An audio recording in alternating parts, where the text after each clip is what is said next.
Argentina की team ने FIFA का विश्व कप जीता और उसके बाद से उसकी चर्चा हो रही है।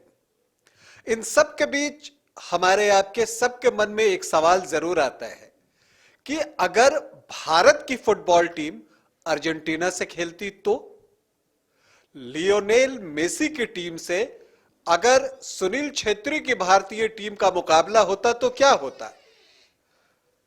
लियोनेल स्कोलनी जो कि अर्जेंटीना के कोच हैं, उनकी टीम से अगर भारत की टीम का मुकाबला होता तो क्या होता।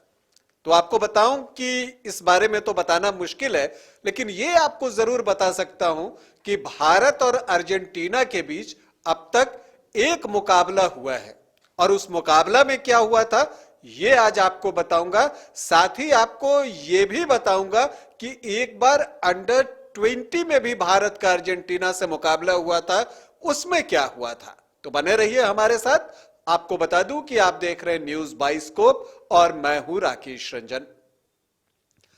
भारत और अर्जेंटीना के बीच अगर हम फुटबॉल इतिहास की बात करें तो एक बार मुकाबला हुआ है और यह लगभग 38-39 साल पहले की बात है। 1984 की बात है।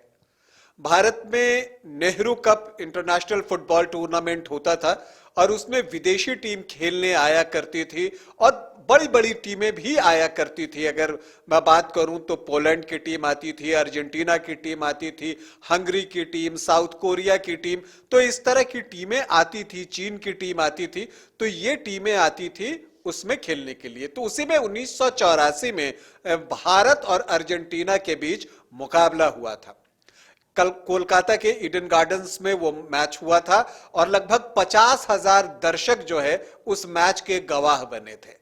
और क्या मैच हुआ था अगर मैं आपको बताऊं तो भारतीय टीम ने उस मैच में अर्जेंटीना का जमकर मुकाबला किया था और बहुत ही कांटे का मुकाबला हुआ था और आखिर तक पता नहीं चल पा रहा था कि कौन सी टीम जीतेगी। अगर मैं बात करूं तो पहले हाफ में अर्जेंटीना की टीम तमाम कोशिशों के बाद भी भारतीय टीम पर गोल नहीं कर सकी।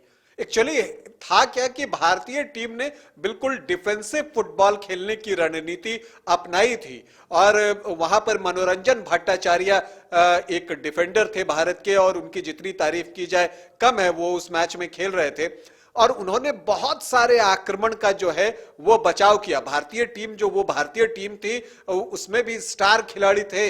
विश्वजीत भट्टाचार्य एक स्ट्राइकर थे जिन्होंने अर्जेंटीना के मैच से पहले पोलैंड से जो भारत का मैच हुआ था उसमें पोलैंड के खिलाफ गोल भी दागा था। रवि थे, बाबूमनी थे, तो इस तरह के खिलाड़ी भारतीय टीम में थे और इस टीम ने अर्जेंटीना की टीम का मुकाबला किया। अर्जेंटीना की टीम भी स्टार खिलाड़ियों से लैस थी। यह बात सही है कि माराडोना उस वक्त नहीं आ सके थे क्योंकि वो इंजर्ड थे, लेकिन बाकी जो खिलाड़ी थे उनके टॉप के खिलाड़ी थे जो 2 साल बाद 1986 में विश्व कप अर्जेंटीना की टीम ने जीते थे, तो उस टीम के कुछ खिलाड़ी इस टीम में शामिल थे। अगर हम बात करें तो जो उनके गोलकीपर थे नेरी पंपिडो जो कि 1986 वर्ल्ड कप में भी अर्जेंटीना की टीम के गोलकीपर थे और उस वर्ल्ड कप में उनके खिलाफ सिर्फ 3 गोल हुए थे, वो भी उस मैच में खेल रहे थे। रिकार्डो गेरेका की बात हम करें, उन्होंने ही वो गोल किया जिस गोल की बदौलत अर्जेंटीना की टीम वो मैच जीती थी। 79वें मिनट में वो गोल आया था। लेकिन इसके बावजूद अर्जेंटीना टीम 1-0 से जीती जरूर, लेकिन भारत का प्रदर्शन उसमें बेहतर रहा था। तो क्या हुआ था जब भारत और अर्जेंटीना की टीमें फुटबॉल के मैदान पर भिड़ी थी, यह मैंने आपको बता दी। लेकिन एक और भिड़ंत हुई है भारत और अर्जेंटीना के बीच और यह बहुत पुरानी बात नहीं है, यह 2018 की बात है। और आपको यह भी बता दूं कि यह एक टूर्नामेंट था अंडर 20 फुटबॉल का, यह टूर्नामेंट था जिसे कोटिफ कप कहते हैं। वो टूर्नामेंट खेला जा रहा था और अर्जेंटीना की टीम और भारत की टीम के बीच उसमें एक मुकाबला हुआ था और उस मैच का परिणाम जो हुआ था उसे आप सुनेंगे तो चौंक जाएंगे। लेकिन वो परिणाम बताऊं उससे पहले आपको यह बताऊंगा कि अभी अर्जेंटीना की टीम के कोच कौन हैं जिनके कोचिंग करते हुए अर्जेंटीना की टीम चैंपियन बनी है। लियोनेल स्कोलनी। और आपको यह भी बता दूं कि 2018 के उस मैच में भी अर्जेंटीना टीम के कोच यही स्कोलनी ही थे और उस स्कोलनी की टीम को भारत की युवा टीम ने, अंडर-20 टीम ने 2-1 से पराजित किया था।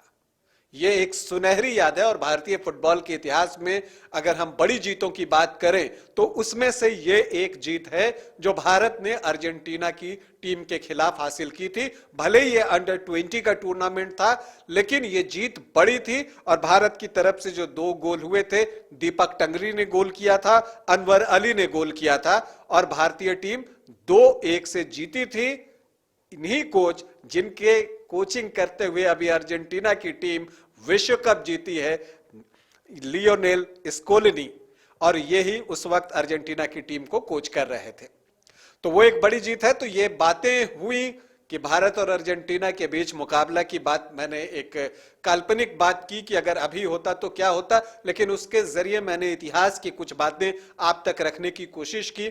और इसके अलावा एक और इरादा जो मेरा आप तक इस बात को पहुंचाने का था वो ये था कि जब आप नेहरू कप जैसा टूर्नामेंट आपके पास था, जो कि अंतर्राष्ट्रीय टूर्नामेंट था और जिसमें बड़ी टीमें खेलने के लिए भारतीय जमीन पर आती थी और यहां पर मुकाबला करती थी, उसमें भारतीय टीम भी हिस्सा लेती थी, तो उससे भारत के फुटबॉल खिलाड़ियों को बहुत फायदा मिलता था। और मुझे लगता है कि इस तरह के टूर्नामेंट्स की जरूरत बहुत है, क्योंकि जब तक एक्सपोजर नहीं मिलेगा भारत के फुटबॉलर्स को, तब तक आप बहुत अच्छे परिणाम की उम्मीद नहीं कर सकते।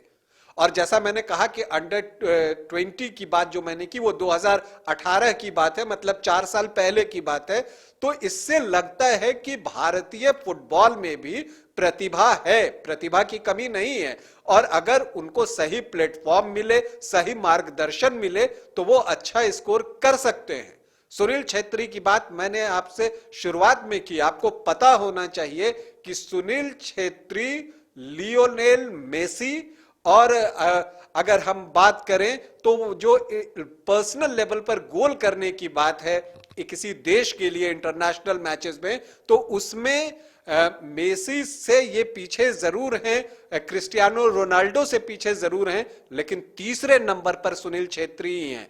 तो आप समझिए पूरी दुनिया में कितने फुटबॉलर हैं, उसमें छेत्री तीसरे स्थान पर है गोल करने के मामले में, सिर्फ मेसी से पीछे है और क्रिस्टियानो रोनाल्डो के पीछे है।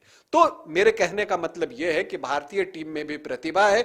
इस तरह के जो इंटरनेशनल टूर्नामेंट्स होते हैं वो ज्यादा से ज्यादा हो, ताकि खिलाड़ियों को सही प्लेटफॉर्म मिले जहां पर वो अपने दमखम को, अपने खेल की प्रतिभा को नाप तौल सके और फिर उसमें जो जरूरी सुधार हो वो कर सके। अभी के लिए इतना ही, इजाजत दें, नमस्कार।